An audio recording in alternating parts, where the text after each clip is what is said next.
Halo sahabat sehat Rumah Sakit Pertamina Tarakan, berjumpa lagi bersama saya Dr. Novari dalam acara Ngopi, Ngobrol, Inspirasi. Nah, di podcast kali ini kita akan membahas salah satu penyakit mata yang mungkin sering terabaikan oleh masyarakat mengenai gejalanya, tetapi ternyata memiliki dampak yang serius untuk fungsi penglihatan mata kita. Nah, untuk itu saya tidak sendiri di sini. Sekarang saya ditemani oleh dokter spesialis mata kita, ada Dokter Niputu Sri Yuliastini, spesialis mata, atau akrab kita sapa dengan Dokter Yuli. Halo dokter, apa kabar dok? Baik dok, selamat siang ya dok ya. Selamat siang dokter, terima kasih ya dok sudah mau berkenan hadir di acara podcast kita kali ini dok. Jadi kali ini kita mau bincang-bincang dok tentang penyakit, salah satu penyakit mata, yaitu penyakit glaukoma dok. Nah, untuk penyakit glaukoma ini dok, mungkin sahabat sehat Rumah Sakit Pertamina Tarakan belum terlalu sering mendengarkan atau kurang memahami gimana sih gejalanya dok, terus apa penyebabnya. Nah, kali ini kita akan berbincang-bincang lebih dalam ya dok. Dokter mungkin bisa jelaskan dok, apa sih penyakit glaukoma itu dok? Oke, benar banget dok. Jadi yang sering kita temui itu masyarakat lebih kenal dengan katarak mungkin dok ya. Kabur, oh ini katarak nih, nanti operasi. Tapi ada juga selain katarak, kita penyakit salah satu yang sangat-sangat mengganggu penglihatan atau bahkan bisa menghilangkan penglihatan dok, bahkan kita sebut sebagai pencuri penglihatan, itu adalah glaukoma. Glaukoma itu adalah suatu kelainan saraf mata kita, saraf nomor 2, saraf penglihatan yang menghubungkan antara mata dengan otak kita dok, sehingga biasanya pasien itu menyebabkan kehilangan gangguan lapang pandang, hilang nih lapang pandangnya, kadang-kadang disertai juga dengan penurunan tajam penglihatan. Nah, biasanya pasien itu datang sudah di tahap yang cukup berat, jadi pasien sudah sangat-sangat kabur, untuk melihat pun hanya di jarak sekitar 1-2 meter saja dok. Itu glaukoma, jadi dia ada gangguan di saraf matanya dok. Oke, baik, berarti glaukoma ada gangguan di saraf mata yang membuat biasanya di tahap awal itu untuk gejalanya mungkin agak seperti gangguan penglihatan ya dok ya. Nah, apakah ada gejala yang lain dok mungkin yang bisa biasanya kenapa sih glaukoma ini disebut pencuri penglihatan ya dok ya? Kadang orang-orang itu tidak ngeh kalau ternyata lapang pandangnya mulai terganggu nih. Iya. Biasanya kalau kita ngelihat lurus, kita harusnya bisa melihat kanan kiri kita nih. Betul. Nah, pada glaukoma dia mengambil penglihatan dari pinggir nih dok. Nah, itu yang pertama kali. Biasanya pasien datang ke kita itu karena tiba-tiba, dok kok tiba-tiba pandangannya kabur banget. Itu biasanya terjadi peningkatan tekanan bola mata disertai nyeri pada bola matanya hingga tembus kepala, kadang-kadang diikuti mual muntah. Itu yang paling sering datang ke klinik mata. Baik, berarti dok gejala awalnya tuh tampak seperti ada gangguan penglihatan, terus bisa sampai sakit kepala, bisa sampai ada mual muntah seperti itu ya dok ya. Betul, karena ada peningkatan tekanan dari bola mata. Baik. Nah dok, gimana sih kalau misalnya pasiennya nih udah ada gejala ya dok, datang untuk memeriksakan diri ke poli mata. Nah, cara diagnosanya itu kayak gimana, dok? Yang pertama itu kita pasti lihat dulu tajam penglihatannya. Tajam penglihatan gimana, ada penurunan atau tidak. Baik. Yang kedua biasanya kita ukur tekanan bola matanya dengan pengukuran memakai alat namanya tonometri. Nah, kalau normalnya itu 10-20 tuh ukuran tekanan bola mata. Kadang-kadang orang glaukoma di atas itu, di atas 20. Setelah kita fix, oh ini tekanan bola matanya naik. Nah, tekanan bola mata naik ini kan tidak mesti glaukoma ya, bisa saja cuma sampai tekanan mata tinggi atau kita bilangnya hipertensi okuli. Hipertensi itu nggak cuma pada tekanan darah ya, tapi ternyata tekanan mata kita pun ada yang namanya hipertensi okuli. Setelah kita ini tinggi, nantinya kita akan cek pemeriksaan lapang pandang, apakah ada gangguan atau tidak. Nah, kalau memang ternyata dari visus, terus lapang pandangnya terganggu dan disertai dengan tekanan mata naik, itu kita diagnosa dengan glaukoma. Baik, ya. Berarti perlu ada pemeriksaannya, nggak cuma satu aja ya dok ya. Dari gejala yang ada bisa dilakukan pemeriksaan tekanan bola mata, kemudian ada dilakukan pemeriksaan yang lain, lapang pandang ya dok ya. Oke, jadi untuk mendiagnosanya pastinya ya harus ke praktek dokter, ke poli mata dulu, ketemu sama dokter spesialis matanya. Jadi kalau ada seperti pandangan mulai kabur, atau kok ada disertai dengan gejala tahap awalnya nyeri kepala ataupun mual, muntah. Nah, boleh segera memeriksakan diri ke dokter spesialis mata, tentunya di Polimata. Nah, dok, ini ada ini lagi dok, pertanyaan. Misalnya dok, kalau glaukoma itu bisa nggak itu disembuhkan dok? Atau udah kena gejala awal, ataukah hanya bisa dikendalikan aja dok gejalanya? Iya betul banget. Kalau misalnya sudah terdiagnosa glaukoma, yang bisa kita kerjakan adalah mengendalikan glaukoma itu supaya tidak makin memperburuk kondisi matanya. Jadi gangguan pada saraf akibat di tekanan bola mata tinggi itu sifatnya irreversible dok. Artinya kita tidak bisa kembalikan lagi seperti semula. Permanen gitu. Betul. Ya dok. Yang kita jaga adalah bagaimana kita mencegah supaya kerusakan itu tidak makin berlanjut. Jadi diharapkan tekanan bola matanya stabil di bawah 20 dengan obat-obatan kah, atau misalnya tindakan operasi. Oke. Nah, itu tadi dok. Jadi untuk mengendalikan, karena sifatnya itu bisa permanen ya dok ya. Nah, gimana untuk mengendalikannya itu gimana dok? Pilihan pengobatannya, apakah bisa dengan obat minum saja atau obat dengan tetes mata, atau ada terapi lain seperti pembedahan ataupun laser dok? Nah, itu gimana dok?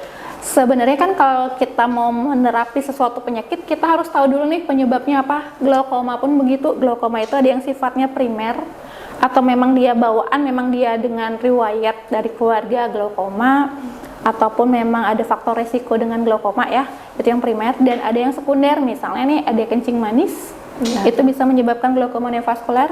Ada katarak itu semakin membengkak kataraknya bisa bikin tekanan bola mata naik, bisa juga bikin glaukoma. Nah, kalau yang primer kita harapkan bisa kendalikan. Yang paling pertama kita pasti pakai tetes mata dulu. Tetes mata yang fungsinya untuk menurunkan tekanan bola mata. Misalnya dalam 2-3 bulan nih kok tidak ada perbaikan, baru kita langkahnya bisa laser atau tindakan pembedahan.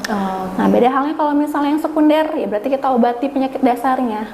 Misalnya karena gula nih, ya kendalikan gulanya. Kita lihat ada neovaskular, ada pendarahan, ada tindakan lain tuh dok, injeksi namanya, untuk mengendalikan pendarahannya itu. Kalau misalnya karena katarak, ya berarti kataraknya harus diekstraksi atau kita bersihkan dok. Oh ya, baik. Berarti memang harus dikenali dulu ya dok penyebabnya, apakah dari karena diabetes atau kencing manis, atau dari penyebab yang lain. Nah, kemudian mungkin dari pilihan untuk pengobatannya harus disesuaikan dengan kondisi pasien saat itu ya dok. Betul banget dok. Nah, baik dok. Kalau misalnya glaukoma itu dok, itu kan tadi pernah ada disinggung nih dok, ternyata itu irreversible atau sifatnya bisa permanen dok. Berarti dok bisa menyebabkan kebutaan mata juga ya dok, yang betul total? Betul banget. Jadi kalau glaukoma tidak kita obati dengan baik, bisa menyebabkan gambaran saraf matanya kasarnya kita udah pucat. Gambaran retinanya itu berarti ya itu sudah permanen. Glaukoma absolut kita bilangnya sudah menyebabkan kebutaan. Mungkin terjadinya ini pada orang-orang yang lambat untuk sadar ya dok, dari gejala tahap awalnya, kemudian mungkin tidak mau memeriksakan diri langsung ke poli mata, atau nggak mau deteksi dini dulu, akhirnya lambat penanganannya ya dok, seperti itu ya. Jadi memang harus pentingnya untuk mendeteksi dini sejak awal terkait penyakit glaukoma ini, sahabat sehat. Jadi kalaupun sudah ada gejala yang terjadi di tahap awal, jangan takut, langsung sesegera mungkin untuk kontrol dan konsul ke dokter spesialis mata di Polimata, seperti itu. Oke, dok, kalau misalnya untuk glaukomanya itu sendiri dok, apakah sifatnya ada yang genetik dok? Misalnya ternyata bapak ibunya ada glaukoma sebelumnya, nah takut nih, jangan-jangan saya juga bisa kena glaukoma dok. Nah kayak gitu, gimana dok? Jadi yang faktor risiko yang paling pertama untuk primer glaukoma itu family history dok. Jadi kita harapkan kalau misalnya ada bapak atau ibu yang ternyata dari keturunannya itu ada riwayat glaukoma, biasanya kita sarankan untuk deteksi dini ya paling tidak minimal untuk pemeriksaan lapang pandang sama tekanan bola mata dok. Ya baik, berarti memang dari genetik juga menyumbang juga ya dok penyebabnya. Oke, kalau misalnya terjadi seperti itu dok, ternyata dari riwayat keluarga, kemudian pasiennya kontrol ke poli mata. Nah, apakah ada pengobatan langsung diberikan obat gitu dok, ataukah tetap harus disesuaikan dengan kondisi pasien? Tergantung sih, kalau misalnya datang ternyata bagus aja, penglihatannya bagus, tekanannya bagus, ya kita paling observasi 6 bulan sampai 1 tahun dok. Gitu. Jadi nggak langsung kita kasih obat, tergantung dari kondisi pasien. Betul banget dok. Berarti observasinya 6 bulan sampai setahun gitu ya dok, dan disesuaikan dengan kondisi pasien. Nah dok, kalau misalnya ternyata pasiennya nih ada arah ke glaukoma dok, nah apakah pengobatannya harus rutin dilakukan atau gimana dok? Ya betul, jadi kalau misal sudah terdeteksi suatu glaukoma dengan tekanan bola mata yang di atas 20, sama seperti tekanan darah ya dok ya, itu memang kita akan evaluasi reguler secara intensif ya, per bulan sekali lah kita cek apakah tekanannya akan naik atau memang stabil. Kalau naik biasanya kita akan kombinasi lagi tuh obatnya dok, seperti tekanan darah ya dok ya, jadi memang kita harus rutin kontrol dok, sekalinya sudah terdiagnosa glaukoma itu tiap bulan sih kita sarankan. Tiap bulan ya dok. Baik, berarti memang harus pengobatan rutin ya dok. Nah, ada nggak pengalaman dokter saat pasiennya secara dia deteksi dini nih, terus tiba-tiba ternyata memang arahnya ke glaukoma dan pengobatan rutin, ada nggak dok yang sembuh sempurna ataupun penyembuhannya itu lebih baik daripada yang tidak deteksi awal? Oh, dibandingkan yang iya dok, yang datang dengan glaukoma dibandingkan yang deteksi awal lebih dulu. Oke. Kalau misalnya kadang-kadang pasien datang itu kadang-kadang ya 50% penglihatannya udah hilang dok. Karena mungkin sebelumnya sudah pernah ada gejala, misalnya sakit kepala dari mata tembus kepala, tapi dianggap sakit kepala biasa nih. Ternyata itu sudah proses glaukomanya sudah berjalan dok. Jadi penglihatan itu sudah mulai berkurang nih karena saraf matanya sudah kena, tiba-tiba tekanannya naik nih. Nah dia datang, kita akan tetap jaga gimana caranya 50% ini tetap masih bisa dijaga baik nih oleh pasien supaya nggak tiba-tiba nanti turun jadi 25 kah atau malah tiba-tiba nggak terlihat nih. Nah kalau yang saya lihat, kalau beberapa pasien yang memang ada nih datang, dok saya pernah ketemu bapak ibu saya atau bapaknya nih misalnya glaukoma, udah nggak bisa ngelihat, saya takut nih, terus periksa ternyata bagus. Saya baru evaluasi 2 tahun sih dok, untungnya sekarang belum ada ketemu naik tekanan bola mata. Jadi kita rutin, saya ketemu mas saya itu 6 bulan sekali ada pasien. Tapi kalau yang sudah 50% kehilangan ya kita jaga nih gimana caranya supaya nggak makin turun penglihatan pasien. Iya baik dok.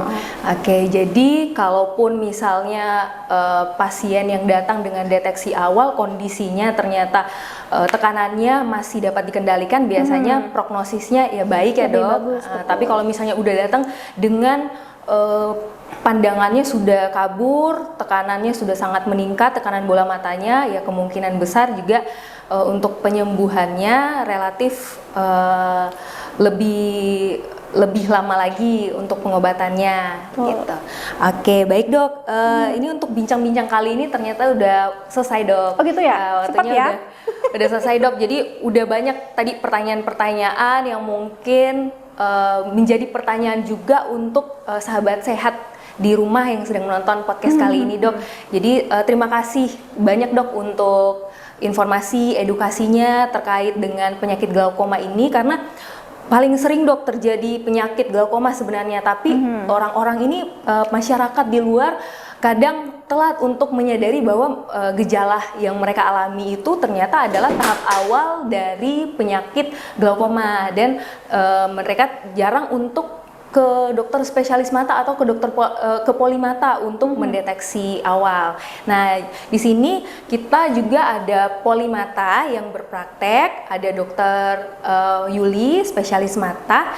Mungkin dok boleh prakteknya di hari apa aja dok? Waktunya dok. Oke, sahabat sehat Pertamina, untuk poliklinik mata kami buka setiap hari Senin sampai Jumat di pukul 2 sampai jam 5 sore dan hari Sabtu di pukul 9 sampai jam 11 pagi. Ya. Pagi. Baik, nah itu dicatat ya teman-teman, sobat sehat Rumah Sakit Pertamina Tarakan. Siapa tahu, nah ada yang gejala awal atau memiliki gejala seperti tadi, pandangannya kabur, ada nyeri kepala, mual, muntah. Nah, boleh langsung segera deteksi dini ke poli mata sama dokter Yuli, spesialis mata. Oke, ini itu tadi bincang-bincang kita seputar glaukoma. Semoga bisa mengedukasi dan juga memberi manfaat untuk kesehatan mata sobat sehat Rumah Sakit Pertamina Tarakan.